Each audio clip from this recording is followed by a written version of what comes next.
Well, what we've seen this morning in the Royal Commission is proof positive that there is swearing on Australia's construction sites, but what we haven't seen is a construction industry regulator that does its job.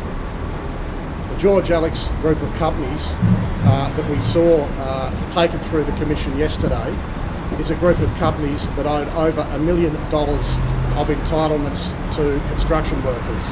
And the only organisation that got off its backside and chased those workers' entitlement and recovered them is the CFMEU. The Fair Work Building Commission, the regulator, did nothing, despite the fact excuse me, that they have got full legal responsibility to recover unpaid workers' entitlements. Do you condone the behaviour of CFMEU officials like John Hodgman? Look, swearing on a building site happens. Sometimes people get upset.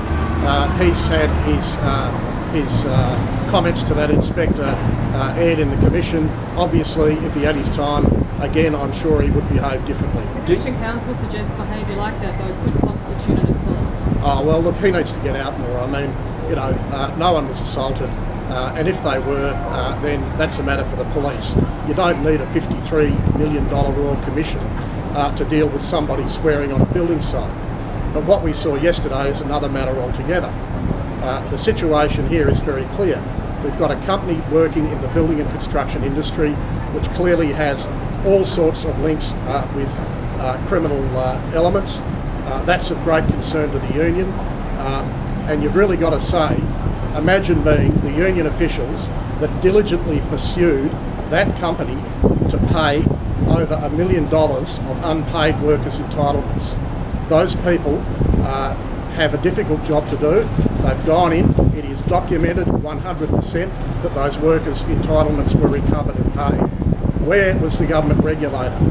Where was the Australian Securities and Investments Commission that continued to register this company? Where was the Australian Taxation Office, which is supposed to recover unpaid superannuation? Where was the Fair Work Building Commission? The answer is nowhere. The only organisation that stood up for those workers and their entitlements was the CFMEU. Do you agree with a Fair Work Inspector's mobile number being given out at a union meeting? Well, look, mobile numbers are easy to obtain. My mobile number's known to just about everybody in the building industry. I don't agree with people being intimidated, but the fact that those people were down there interrupting a union meeting, I don't think they were intimidated. I think they went down there to try and intimidate workers by photographing them in a union meeting.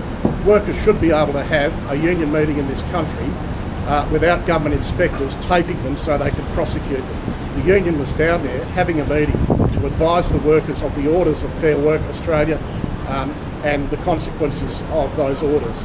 That ought to be able to happen. That ought to be able to happen without these sorts of heavy-handed tactics from government inspectors. It's not surprising people get a bit upset. Is behaviour like we heard though from CFMEU officials in Adelaide and at Barangaroo, is that common practice by your union officials? I can confirm that swearing is very common on Australia's construction sites. So it's just part of the rough and tumble of what happens on? Look, obviously, there are situations where people overreact a bit, get a bit upset, but a $53 million Royal Commission to look into swearing, is this really what we've come to? This is supposed to be a Royal Commission into corruption. Well, what about the fact that we've got a regulator which refuses to do its job? Why didn't they go out and collect $1 million of unpaid workers' entitlements? Why didn't the Australian Taxation Office deal with non-payment of tax? Why didn't the Australian Securities and Investment Commission refuse to register Phoenix companies?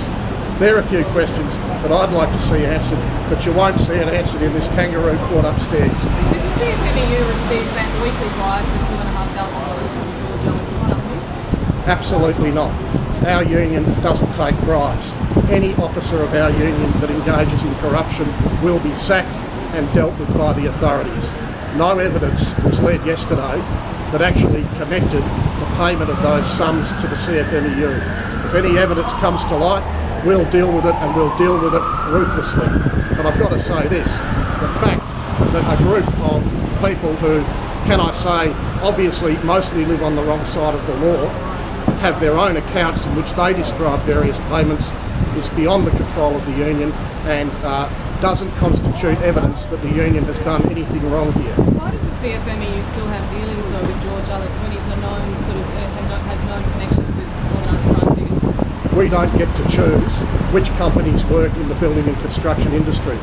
Why don't you go and ask the major builders that hire Mr. Alex or these companies as to why they do so? When workers are employed in the building and construction industry, we've got a responsibility to go into negotiations to ensure they get fair wages and conditions, and where those wages aren't paid, we've got a responsibility to chase them.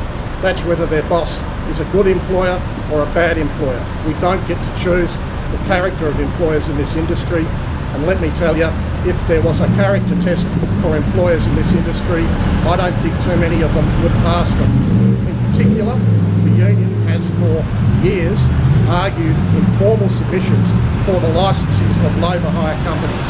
And if you want to see why labour hire companies ought to be licensed and ought to have some regulations about how they operate, the proceedings of this commission would assist in understanding that point. All right? Thank you, Dave. Thanks very much.